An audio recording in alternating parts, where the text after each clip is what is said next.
بسم الله الرحمن الرحيم إن الحمد لله نحمده ونستعينه ونستغفره ونعوذ بالله من شرور أنفسنا من سيئات أعمالنا من يهده الله فلا مضل له ومن يضلل فلا هادي له وأشهد أن لا إله إلا الله وحده لا شريك له وأشهد أن محمدًا عبده ورسوله أما بعد فإن أصدق الحديث كتاب الله وخير الهدي هدي محمد صلى الله عليه وآله وسلم وشر الأمور محدثاتها وكل محدثة بدعة وكل بدعة ضلالة وكل ضلالة في النار رب اشرح لي صدري ويسر لي أمري وَاحْلُلْ عُقْدَةً مِّن لِّسَانِي يَفْقَهُوا قَوْلِي.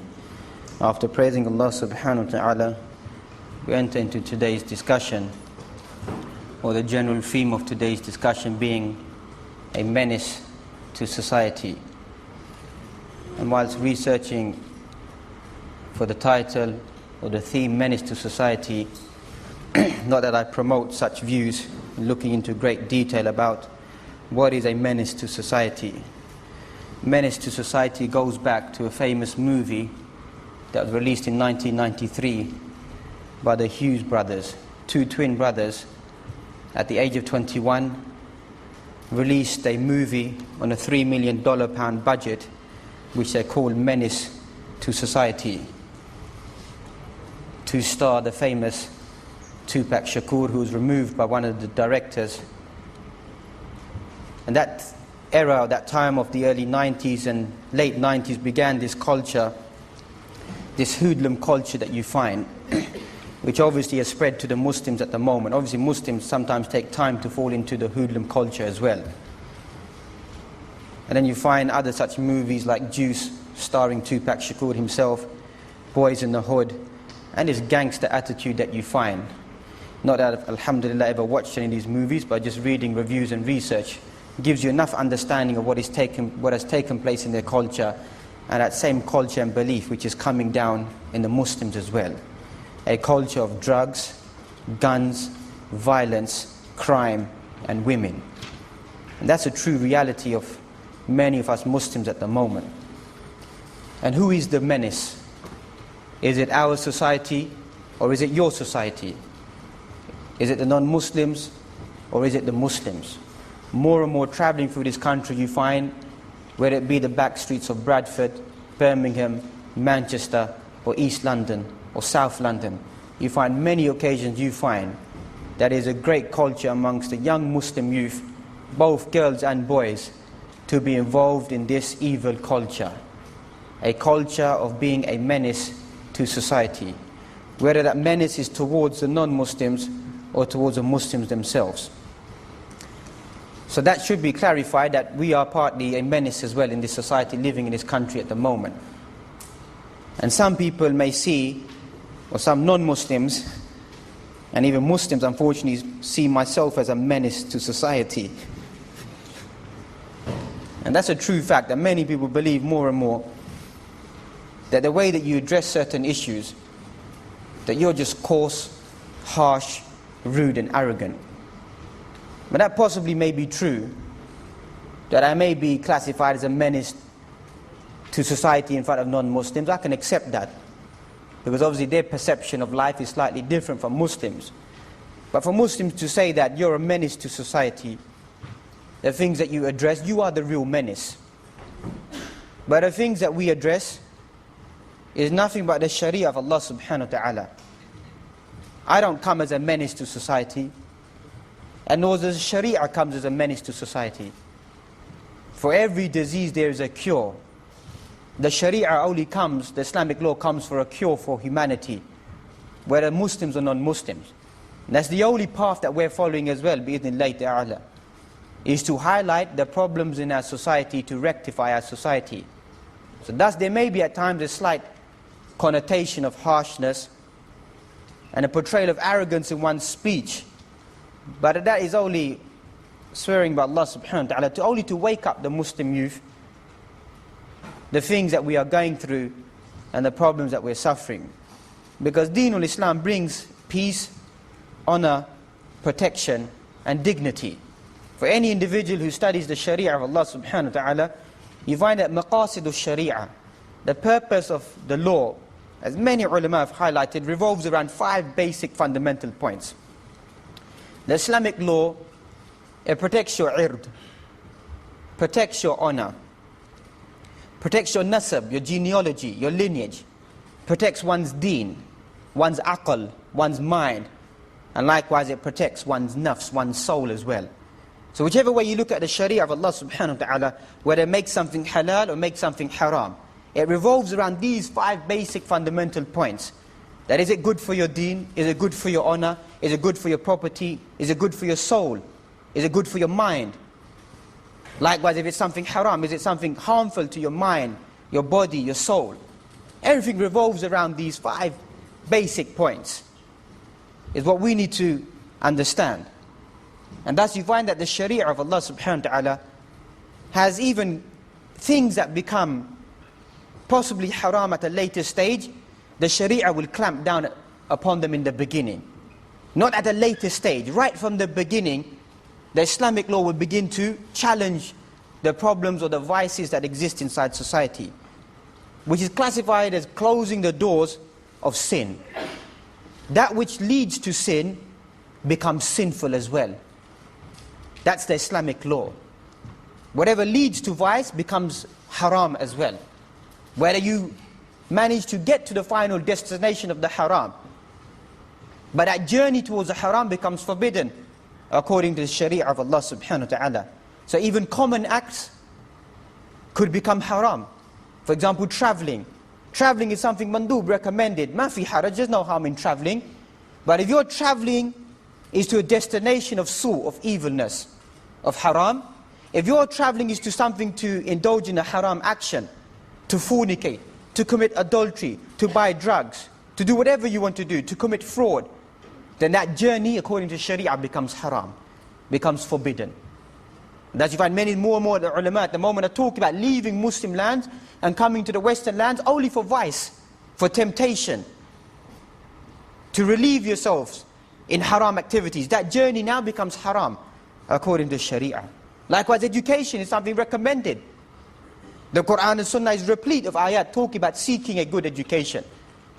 But if you find that that education, or that subject, or that whole framework leads to immorality, lewdness, openness, loses focus, then even those precincts of learning become haram for a Muslim. That environment becomes forbidden. And remember, the Sharia doesn't look at a certain individual and says that you as a personality may be strong in Iman, so you can indulge in that environment. The Sharia looks at the general public, the general masses, that the general masses will indulge in haram. The general masses will commit haram. So the Sharia is not designed for your own personal need. It's designed for the welfare of humanity, and the Muslims in specific and the non-Muslims in general, to protect all of us from entering into any form of vice. So thus you find that ulama have laid down certain principles based upon this muqaddamah, this introduction. They talk about saddul dhara'i, or daf'ul mafsada. They talk about protecting or holding, remaining any form of wasila of entering into haram. Or daf'ul mafsada, preventing any haram to take place. Is a principle of Sharia. That's you find many of the ulama talk about, that to remove vice is more important than encouraging good, which many people have forgotten. To remove vice is more important, paramount to do, than to encourage good in society. So to clamp out evil is a role of the Sharia. At the same time, you do find encouraging the good, to order the good and forbid the evil. But forbidding the evil is more important if you read through the works of Shaykh Islam Ibn Taymiyyah. And likewise, other ulama have highlighted that point as well.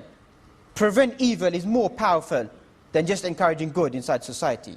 So thus this deen becomes a deen of prevention, to prevent certain things, to prevent you from falling into something. A deen of prevention, not at a later stage when people have committed haram acts, or fallen into dangerous atmospheres and dangerous environments, and then begin to seek the cure. The deen begins right from the beginning. It prevents you right from the initial stages to fall into any form of immediate vice. Because Allah subhanahu wa ta'ala is the creator. He is the one, He is al-Khaliq, and He has created the makhluk. And He knows what is the nature of man, because He subhanahu wa ta'ala created insan. So when people think that maybe God doesn't know what man needs, or the laws at the moment, the Sharia, are not compatible to the 21st century. They're barbaric laws. They're Bedouin laws. They're previous laws of the 6th century. You fail to understand the Sharia of Allah subhanahu wa ta'ala. Because Sharia highlights, according to the Quran, أَلَا يَعْلَمُ مَنْ خَلَقْ وَهُوَ اللَّطِيفُ الْخَبِيرُ. Does Allah subhanahu wa ta'ala not know what He has created, and He is the most subtle and the aware? Meaning you are trying to challenge God now by saying that living in the 21st century, Ya Mawlana, living in this environment, we should do whatever we want to do. Because what you're trying to preach is a 6th century Bedouin understanding of Islam. But Allah subhanahu wa ta'ala says, أَلَا يَعْلَمُ مَنْ خَلَقْ. Does Allah subhanahu wa ta'ala not know what He has created? So that's blasphemy. That's what you're doing. You're blaspheming against Allah subhanahu wa ta'ala by challenging Allah subhanahu wa ta'ala. Saying that we are living in a modern time. We are living in the 21st century. Certain fundamental principles of Sharia will never change, no matter what century it is. External factors of Sharia may change. The way that we dress, the things that we eat, the way that we walk, the transport that we take. That may change. But fundamental principles of Sharia will always remain there. A deen of prevention and taking people away from vice. Now the vice that I want to discuss today, inshallah, is to look at the beginning of this sin and then look at the end. The beginning of this sin is an-nadhra, or an-nadhar, is the glance. And the end of this sin is a-rajam or al-jild.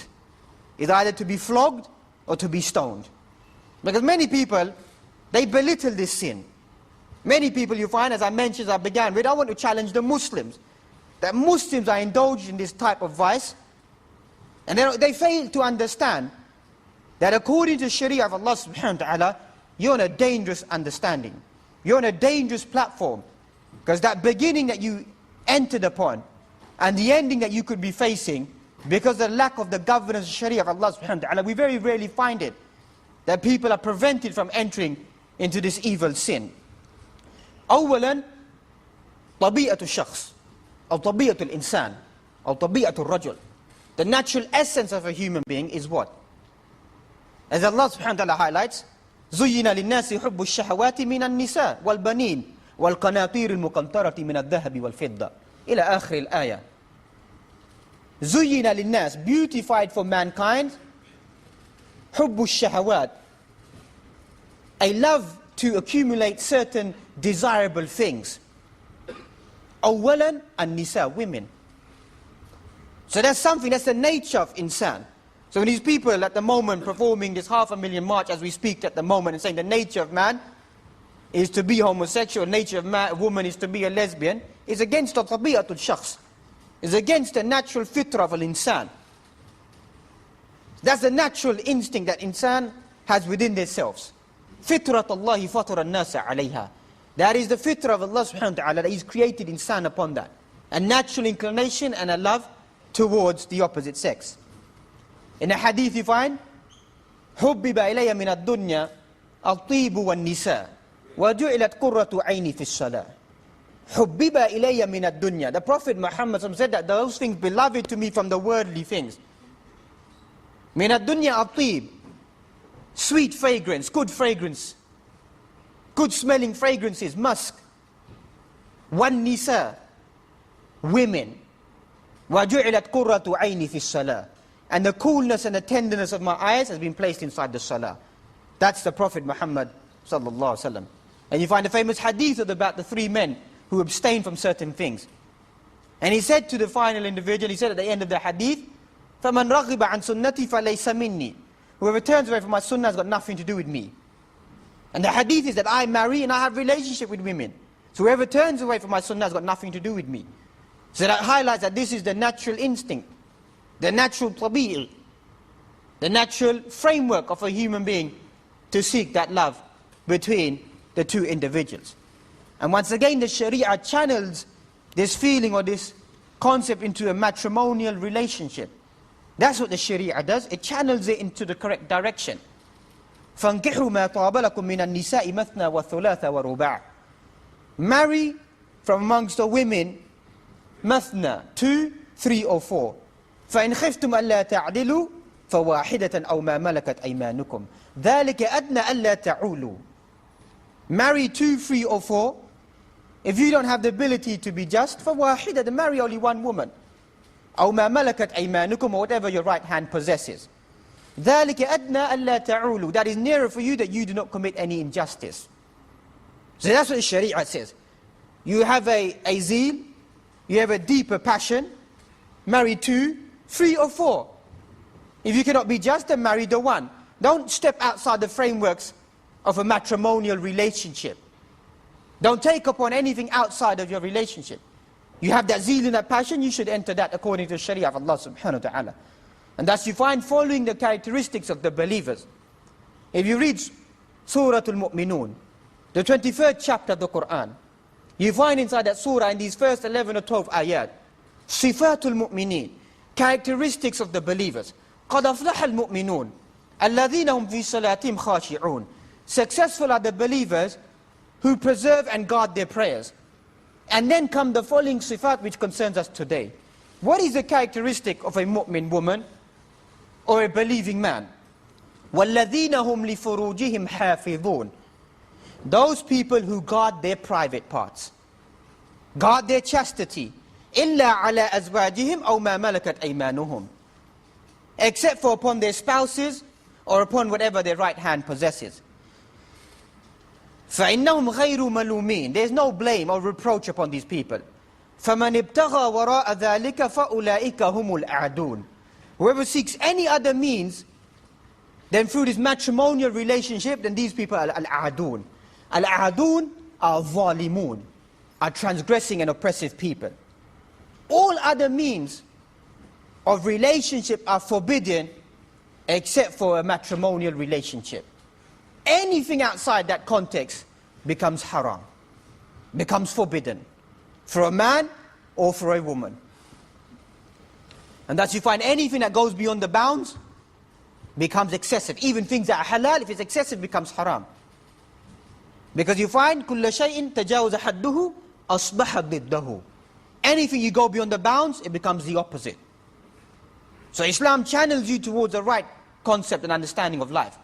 Ya ma'shar al-shabab, or masses of young people, whoever amongst you has the ability to marry, then let that individual marry. If they cannot marry, then a person should fast. Because it is a seal and a guard and a protection from the hellfire, and likewise a protection of one's private parts and of controlling the lust and the desires individual has. So going back to the beginning, which is the glance. We mentioned that is the first stage of this freelance love and understanding that you find, unfortunately, and I want to clamp down quite explicitly and clearly in the Muslim arena as well. Because I'm one of those individuals that I'm quite blunt about what I speak about. Because some people may see me as a foolish individual.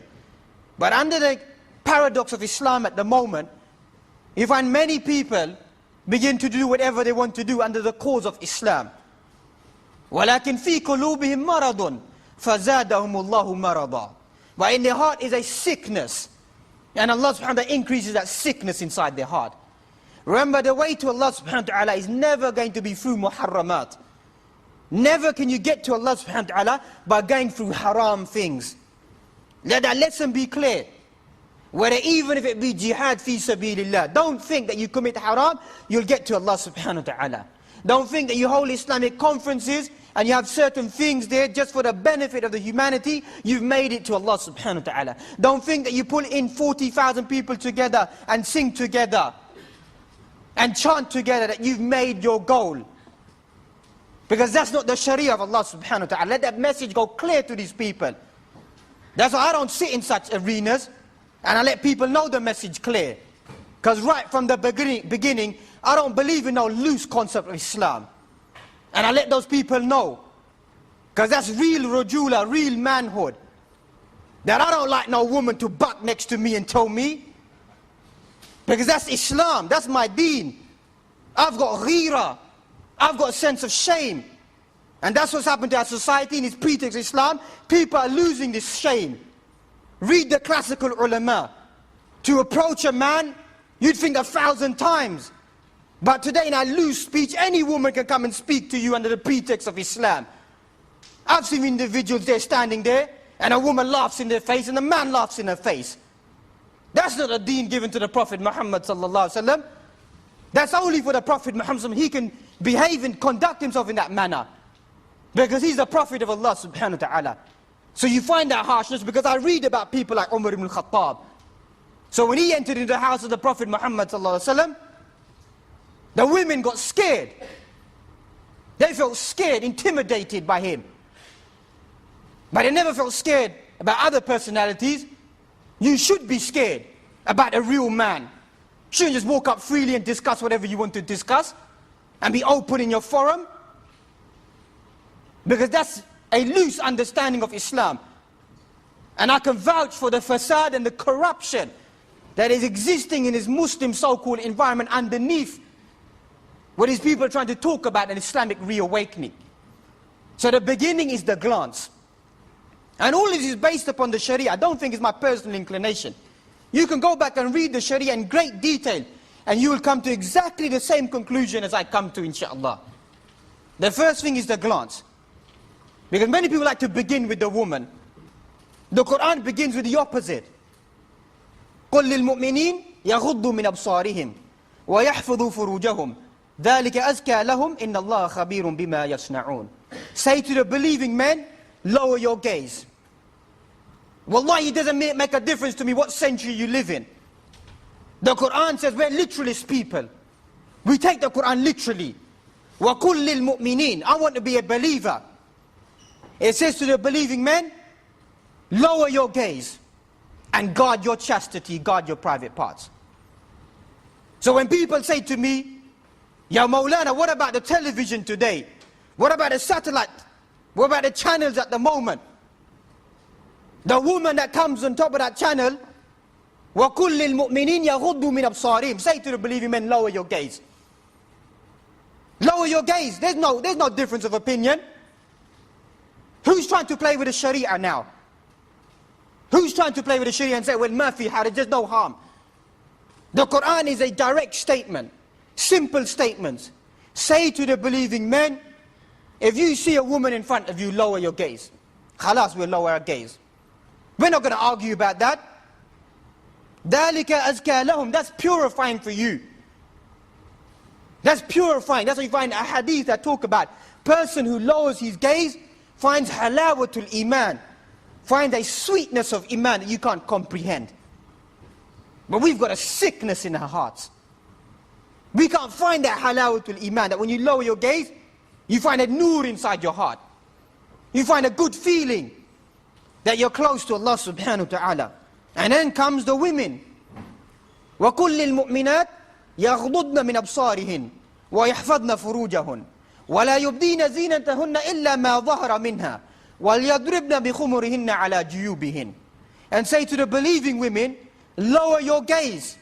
Lower your gazes in front of men who are غَيْرْ مَحَارِمْ, who are not related to you. وَيَحْفَظْنَ فُرُوجَهُنْ. And they preserve their private parts and their chastity. وَلَا يُبْدِينَ. And they never reveal their zina, their beauty or their adornments, إِلَّا مَا ظَهَرَ مِنْهَا. Whatever accidentally could become apparent. From the hands or from walking, some aspect of a garment. مَا فِي حَرَجْ. Look at the relaxation of Sharia. That happens, مَا فِي حَرَجْ. No harm in that.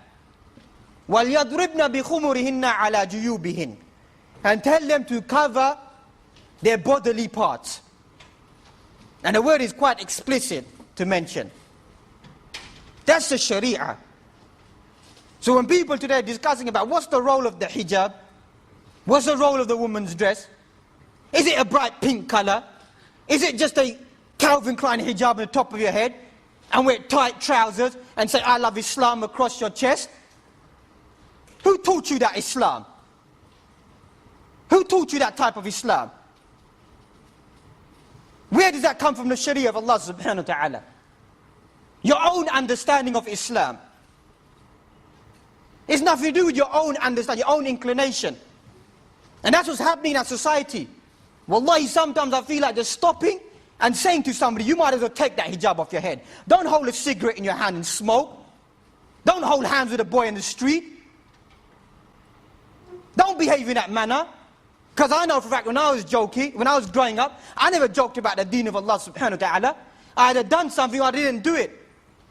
I didn't curtail myself behind some Islamic dress and understanding and pretend I'm trying to be Islamic, or this is Islamic dress. This isn't Islamic dress.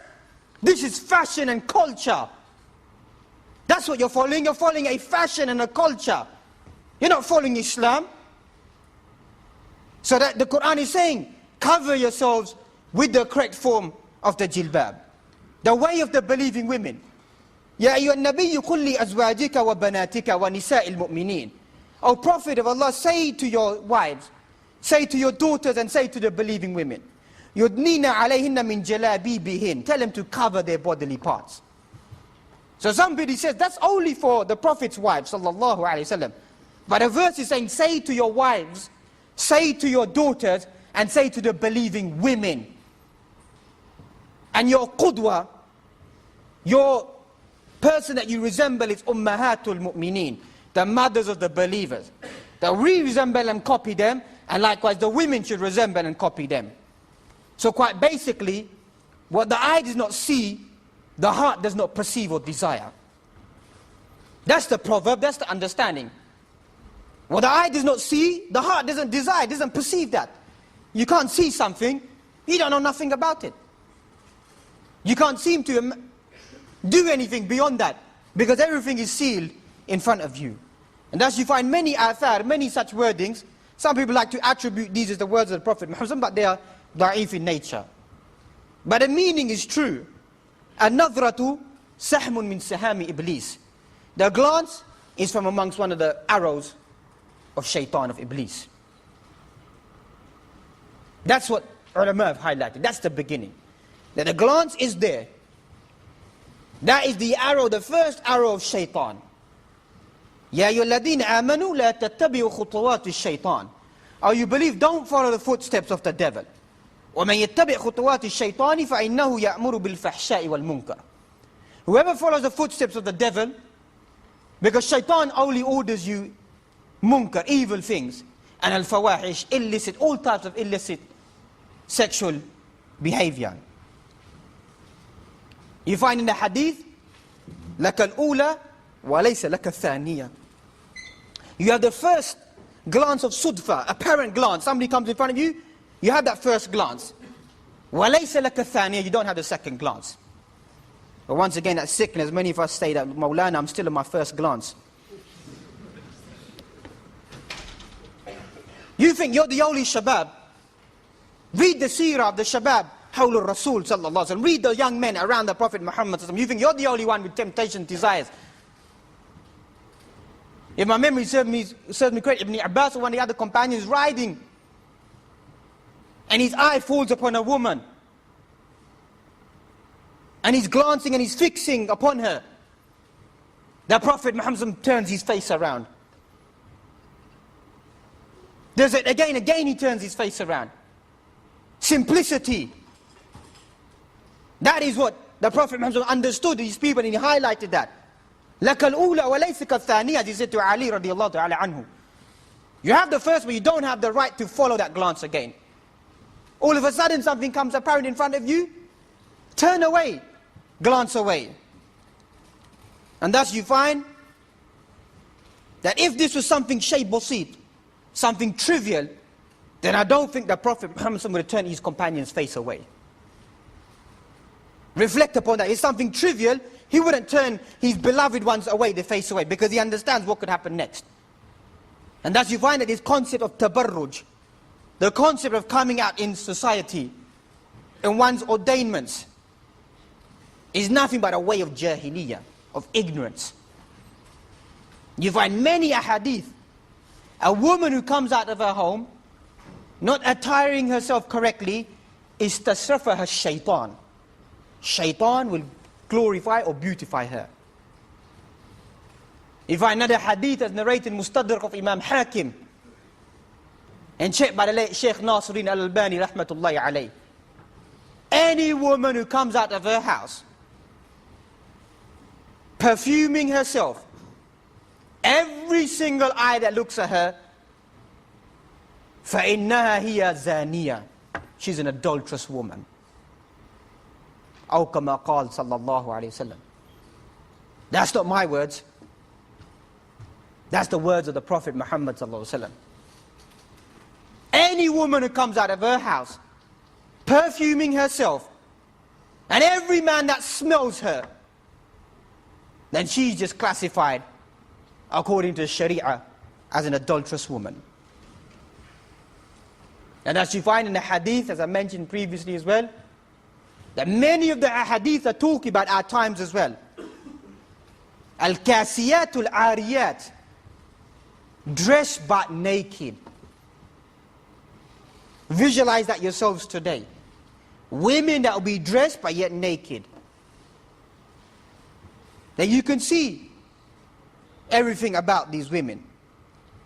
And thus you find مَا تَرَكْتُ بَعْدِ فِتْنَةً أَضَرَّ عَلَى الرِّجَالِ مِنَ النِّسَاءِ. The biggest fitna I've left behind for my people is women. That is the biggest fitna. The words of the Prophet Muhammad sallallahu alaihi wasallam. فَاتَّقُوا الدُّنْيَا وَاتَّقُوا النِّسَاءِ فَإِنَّ أَوَّلَ فِتْنَةَ بَنِي إِسْرَائِيلَ كَانَتْ فِي النِّسَاءِ. Fear women, fear the dunya and fear women. Because the first thing that struck Bani Israel, the fitna that struck them was women. And then people may think that, why women? Because the Quran says, أَوَمَنْ يُنَشَّوْ فِي الْحِلْيَةِ وَهُوَ فِي الْخِصَامِ غَيْرُ مُبِينٍ. The one that we've created a state of hilya, like a pearl, a diamond, a jewel, softness, tenderness, love, affection. The Sharia says, no man can just pick her up and take her away. So a real man preserves his family. A precious jewel isn't exploited in front of everyone.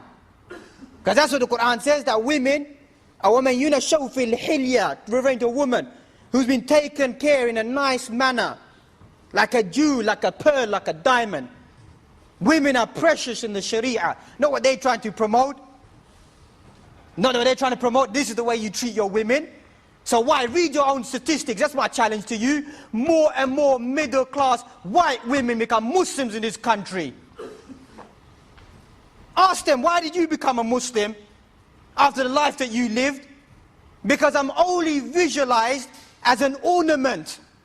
I only go up the ladder because of my physical body and my appearance. I'm not respected as an intellectual person. And read the history of these people.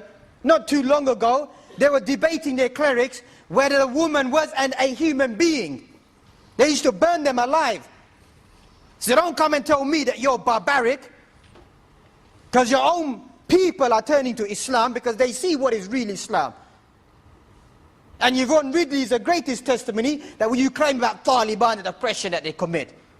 You had your headlines ready when she was coming back to this country. The headlines were ready. Oppressed by militants, malicious individuals, barbaric people.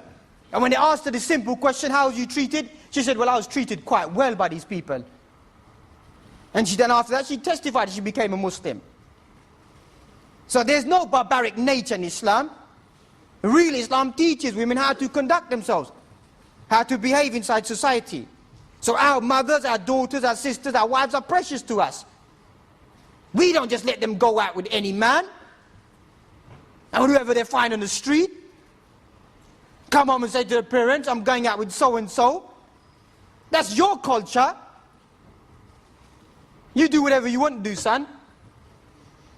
That's not our culture, that's not our way of life. That's how you find that the evil in society at the moment, the corruption of ages we'll mention in society, is because people are fornicating like dogs and animals. Excuse the expression, but that's the real fact. You're behaving worse than animals. Because at least an animal goes from one partner to another partner, or sticks to one partner and is loyal, but you don't have no understanding of life. بَلْ هُمْ أَضَلُّ Ulaika kal an'am, they're like cattle. Nay, they're more astray than cattle. So you find the woman, your society is all about nudity, exposure. Packet of biscuits expose a woman in nudeness. Logically, what's the halaqa? What's the relationship between a packet of biscuits and a naked woman? Is when you see that packet of biscuits, you remember the woman who buy the biscuits.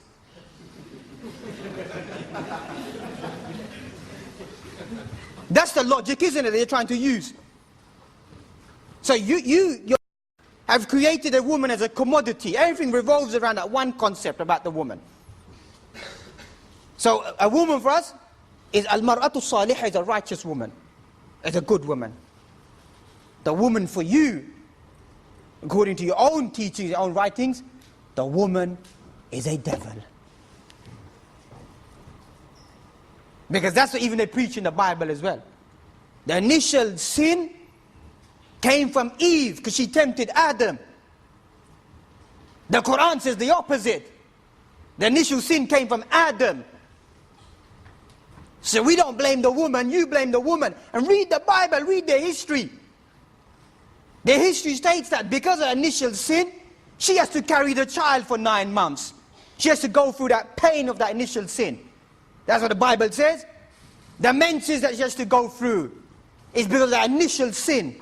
The Sharia says it's a time of purity, a time of abstinence from certain things, for her to come back to her initial stage. A man doesn't go through that. A man has to pray through all of his stages and fast through all of his stages. And then the second thing that we find is al-kalam, is speech. Etiquette in one's speech. A common relaxation that you find because the norm of the land. Just laugh and joke with people, everybody that you meet. يا نساء النبي لستن كأحد من النساء إن اتقيتن. O wives of the Prophet ﷺ, you're not like average women if you fear Allah subhanahu wa ta'ala. فلا تخضعن بالقول فيطمع الذي في قلبه مرض وقلن قولا معروفا. When you speak, remember these are our mothers. There's no cause of temptation between your mothers. But the Quran is saying to, O wives of the Prophet ﷺ, when you speak, فَلَا تَخْضَعْنَ بِالْقَوْلِ. Don't drop your speech. Don't be loose in your speech. Don't be intimidating in your speech. Don't be flirtatious in your speech. Don't change your voice in your speech. Say correct, concise, correct words. That's wives of the Prophet Muhammad ﷺ. The use of lustful, charming and alluring speech. How many times does a person come and say to you, and they say, you know what, I didn't really mean that. I didn't really mean what you just understood. Because of your alluring speech. Because the way that you said something, it means something else to that individual. So once again, its second step is al-kalam, and the way that you address yourself is to be stopped. Or to be restricted. Thirdly, we find is al-khalwa, or al-ikhtilat.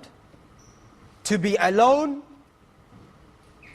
with a non-mahram woman, or to be in a state of free mixing, whereby there's no control about what is taking place. Because intimate conversation from the speech leads to intimacy, and then being alone. You find the hadith is collected by the Muslim Imam Ahmad. If a man sits on his own with a woman, فَإِنَّ الشَّيْطَانَ ثَالِثُهُمَا, then the third one is the devil. Whenever a man sits alone with a woman, the third individual is the shaitan. إِيَّاكُمْ وَالدُّخُولِ فِي النِّسَاءِ. Upon you is never to enter upon women. Don't enter into an environment amongst women. They are the words of the Prophet Muhammad ﷺ. As we mentioned, because that which leads to vice or sin needs to be stopped. And suspicion as well. They're talking to strange women, even at the time of the Prophet Muhammad ﷺ. When Safiya radiallahu ta'ala anha came to the Prophet Muhammad when he was in ittikaf, and she combed his hair, and he walked with her to the end of the masjid. And certain companions saw this woman, and they began to walk really fastly. This is the Prophet of Allah, sallallahu alaihi wasallam. He said, "Ala rislikum," be at ease, be at rest, be at rest. Aw kama qala sallallahu alaihi wasallam. Indeed, this is Safiya, my wife. We didn't think nothing evil about you, sallallahu alaihi wasallam, but the Prophet Muhammad gave the lesson to us, because indeed, shaitan runs through the blood, through the veins, like blood runs through the veins. Never place yourself in a suspicious environment. Don't let no one accuse you of something. If you wasn't there, you wouldn't be accused. Deen of prevention. Nobody can't blame you for something if you've always taken your protection in your guard. Because that's one of the greatest accusations that one can make. For a woman as well. Read Surah An-Nur, the ifk.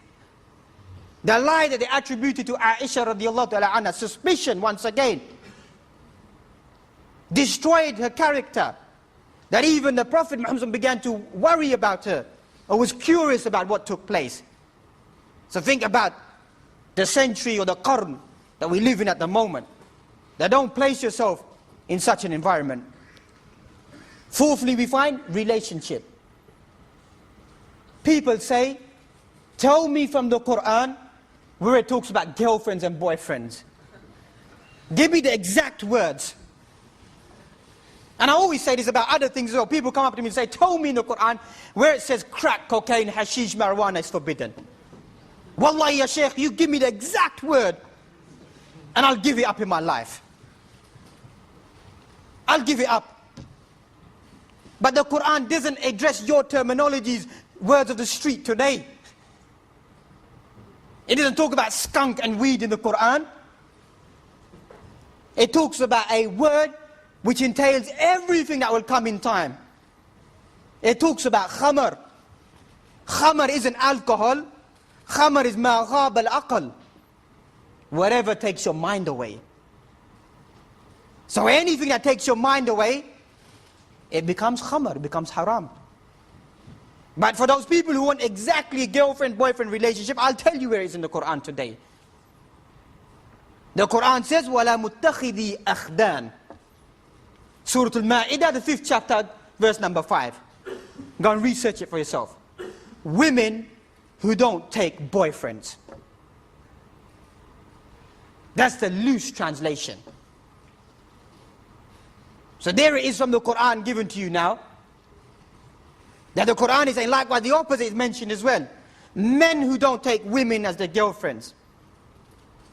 Has been mentioned inside the Quran as well. When this is a common trend in this society.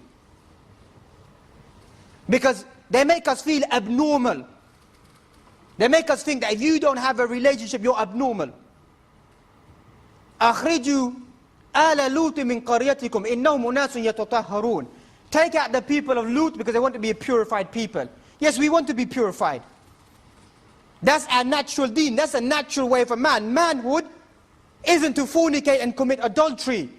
Manhood is to restrain yourself and control yourself. That's real manhood in the Sharia. So these people are trying to promote in our society and Muslims as well. There's no harm. There's love before marriage. The Sharia talks about love after marriage. When things break down, things get difficult, children come in the family, hardship of work, losing one's job, fitan that you find surrounded by, that's real love. This shallow understanding of love. My man buys me a rose.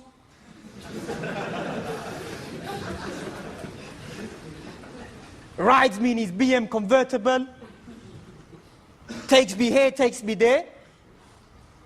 Wallahi, some of you women, I just question your integrity at times. Kullu man habba wa dabba. Any man with a baseline drive past you, that's it. Where's your integrity?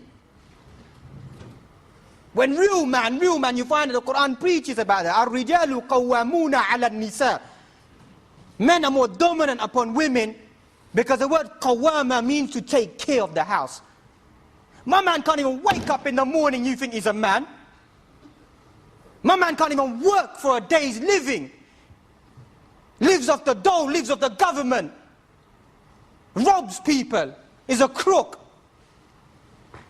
And then you think that he's a man? Real man is the one who takes care of his affairs, takes care of his house, takes care of his family, fends for them, and looks after them. And thus you find that this concept of free mixing, whereby I've studied the non-Muslims, more and more, there are thousands of institutes in America at the moment who believe in single-sex institutes. Because why? It achieves education. It achieves the purpose. Go to any school, an old school built in this area, throughout London, this country. You're going to find one exit that says quite clearly at the top, still engraved boys. Go around all the way to the other side, it's going to say girls on the top. That's a fact. So Muslims are coming up and saying, you know what, Sheikh, we need to have raha, we need to enjoy ourselves, we need to be mixing in our schools, in our educations, we need to have even ilm, knowledge at the moment. Look at these institutes. Men and women sitting together, reading hadith, reading tafsir. Even today you go to Medina, many of the mashayikh at the moment, and tell me if I'm wrong, they don't take a tazkiyah from a woman except for behind a wall or a veil. Still even to this day. And even when some of the companion female women were in front of a blind individual, they said he's blind. Prophet said that you're not blind though. You could see him. Same concept of lust and desire can exist amongst them as well. So we want to believe in the real stability is to separate the sexes right from the beginning to achieve the real goal. And then finally we find is az-zina. That's the end of the journey. Which many people have taken as something trivial. Your hair should stand up on end. Your heart should shake when somebody says to you, Wallah Sheikh, I've done this today. Or what's the hukam of this? People find it trivial. People think there's no Murphy Haraj. There's no harm. It's no big deal. A real believer should feel that pain. Read about the companions when they done these actions. They were strong enough to say, whatever the Sharia says, I'm ready to take that punishment. That woman who got stoned to death, when some of the blood went here, there, and some of it landed on some of the companions and they reviled her. Evil woman, evil blood in my face. What did Prophet Muhammad say about this woman? The tawbah that she's done, if it had been spread over 70 men of Medina, it will cover all of them and beyond that. Oh, kama qala sallallahu alaihi wasallam. Meaning she's ready to take the punishment that she done. But yet we find today a loose environment amongst Muslims and a loose understanding. Do whatever you want to do and then go and get married. A destructive and an evil sin. Al-aynani tazniyan, the eyes commit zina. The hands commit zina. The feet commit zina. The tongue commits zina. The ear commits zina. And then the bodily parts actually go and commit the real zina. Is a hadith of the Prophet Muhammad sallallahu alaihi wasallam. And you find that this has been mentioned amongst the major sins. Al-kaba'ir. قُلْ تَعَالَوا أَتْلُ مَا حَرَّمَ رَبُّكُمْ عَلَيْكُمْ. Come, let me narrate to you what are the haram things that my Lord has made upon you. Amongst the haram things that you find inside this verse, وَلَا تَقْرَبُوا الْفَوَاحِشَ مَا ظَهَرَ مِنْهَا وَمَا بَطَنَ. Never come to any form of illicit behavior. Whatever is apparent and whatever is hidden. Any form of illicit behavior, never come towards that. قُلْ إِنَّمَا حَرَّمَ رَبِّيَ الْفَوَاحِشَ مَا ظَهَرَ مِنْهَا وَمَا بَطَنَ. Say, my Lord has forbidden al-fawahish. Illicit behavior. Whatever is apparent and whatever is hidden. And then comes the golden verse in the Quran.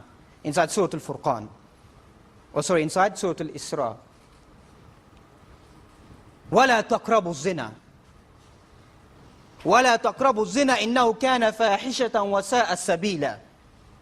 Never ever commit zina. Indeed, it is a fahish, an evil thing, and an evil way, an evil path. If you study this verse in great detail, the Quran doesn't say, وَلَا تَفْعَلُوا الزِّنَا. Don't do zina. The Quran says, وَلَا تَقْرَبُوا الزِّنَا. never ever go near zina. And that's what I began with, a deen of prevention. Clamp, nip the root in its bud, right from the beginning, not at the end. That's the verse of the Quran, وَلَا تَقْرَبُوا الزِّنَا, never ever place yourself, get close to committing an evil action like that. Because this is a sin which destroys you in this life and in the hereafter. Once again, what I began with, it destroys your integrity, your mind, your body, your soul, your wealth and your property. And likewise, min ashrat as-sa'a, that people will begin to fornicate openly on the streets as the signs of the Day of Judgment. And the diseases are clear. STD, AIDS, all types of unwanted children, abortion, is all clearly visible there. Because that's the pattern of life that they believe in. Everything that you find a menace to society goes back to its initial point. Their own studies have talked about the corruption in society at the moment is the breakdown of the family unit. Everything else stems from that. All the crime in this country in general is committed from broken homes and broken families. In general, single parents, no father to watch over them, to take care of them, to nurture them, to give them tarbiyah, to take care of them. And more the Muslims are following that same pattern of thought as well. Nobody to take care of the home makes you become a menace in society. The destruction of one's family, lineage, family disorder, warfare, and even what we find, not that I'm promoting it, honor killing as well, is clearly evident in the Muslim community. And as you find, there's some people, Muslims, don't have no shame. They say, well, there's nothing wrong with that. And these people are only falling into the hadith of the Prophet Muhammad sallallahu alaihi wasallam, لا يكونن أقوام من أمتي يستحلون الحرى والحرير. There will come a people from my nation who will make fornication, adultery halal, and will make silk halal. And the hadith continues, and they will make gold halal, and they will make musical instruments halal. That's a prophecy of the Prophet Muhammad sallallahu alaihi wasallam. And if you study this hadith, you find this pattern of thought more and more amongst Muslims at the moment. All the things that are originally haram, more and more Muslims are trying to make them halal in society. What is the punishment for such individuals? Read the beginning of Surah An-Nur, the 24th chapter of the Quran. الزانية والزاني فاجلدوا كل واحد منهما مئة جلدة. The fornicating woman and fornicating man, flog them 100 times. The Sharia says, flog them 100 times, وَتَغْرِيبُ عَامًا, and to send them out of the land for 1 year. As for a married individual, and the ulama have talked about once again the Sharia. Why is the punishment for a married individual more harsher than a young man? Or a man who's not been married before, etc. Or a woman? It's because the married man has that form of release. And the woman as well. So the punishment for them becomes stoning to death. It's something to reflect about. And as you find out when the Sharia is entailed in its correct form, I don't think that's just the Islamic law. Even the history here that you find, committing of adultery, fornication, the laws are there. But because they want to relax the laws and change the laws of the desires and the whims of the people. So we need to begin to think about these concepts of what is the final end. Even though we know that we're not living in the Sharia at the moment, so these things cannot be enforced. But bear this hadith in your mind. There are people who committed adultery in this world. On the Day of Judgment, or as you find in the hadith talking about Al-Isra wal-Mi'raj, the Prophet Muhammad saw these people in a state of nudity, coming out of the oven and being burnt from underneath. And when we asked Jibreel alayhi salam, why are these people being suffered like this, sallallahu alaihi wasallam, and he explained the rest of the hadith and the interpretation, he said, these are the people who fornicated from your ummah. So if you fall scot-free from the world at the moment, then pray to Allah subhanahu wa ta'ala that you seek repentance. Before on that day there will be no repentance, but you have to face the chastisement of the evil that he used to do in this world. So thus we find that the dangers of amalgamation, the dangers of feeling content with certain things in society. And thus we need to understand, get the clear message that every single religious belief follows this same pattern of thought. Let's get that clear. Whether you're a Christian, whether you're a Jewish individual, whether you're a Buddhist, whatever you're a Hindu, whatever you are, as a concept of morality, your religion teaches you that this is an abominable action. Adultery is forbidden, fornication is forbidden. So we will encourage the people in society as well to bring back the clear laws and to make obstructions in people in behaving in an evil manner. And likewise we will preach to our young individuals to not fall into becoming a menace to society. That we should be a cure to society and show the true colors of Islam to these people, that Muslims are morally upright individuals. That's what we should be, morally upright individuals. Every single Muslim should be morally upright. There's no difference of opinion about that. Every single Muslim should feel that in their heart, I need to be morally correct. There may be other things that we fall down upon, but morally we should not enter into such evil things. So I ask Allah subhanahu wa ta'ala to give us the tawfiq and the ability to restrain our glances, to restrain our speech, to restrain our sitting and our talking, the gatherings that we have, and to protect us from ever falling into that major sin, a kabira. The major sin, the only way to alleviate oneself is to face that punishment, either in this world or in the akhirah. May Allah subhanahu wa ta'ala remove any harshness within my speech and from my mind and my heart, and place these words in a mizan of hasanat and benefit myself and every individual that listens to these words. وجزاكم الله خير سبحانك اللهم وبحمدك أشهد أن لا إله إلا أنت أستغفرك وأتوب إليك بارك الله فيكم.